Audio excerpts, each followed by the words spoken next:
काल रात्रीपासून जो पाऊस आलेला आहे तो कंटिन्यू चालूच आहे, काही थांबायचं नावच नाही घेत आहे. सकाळी सकाळी मी काही चहा वगैरे पित नाही, लहानपणापासूनच मी कधी चहा पिला पण नाही आणि टेस्ट पण नाही केला. त्याच्यामुळे मी दूध घेते नेहमी रोज.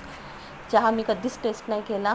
फक्त मी चहा माझ्या हस्बंडसाठी बनवते, कारण ते पितात, त्यांना खूप आवडतो चहा. त्यांच्यासाठी रोज नाश्त्यामध्ये चहा पराठा बनवून द्यावं लागते आणि मी माझ्यासाठी काहीतरी वेगळा नाश्ता बनवते. मग मोदक होते गणपतीचे, ते खाल्लं, एक टेस्ट केलं. थिरिष्का मॅडमची दुपारी फ्रेंड आली होती, तिच्यासोबत ती खेळली.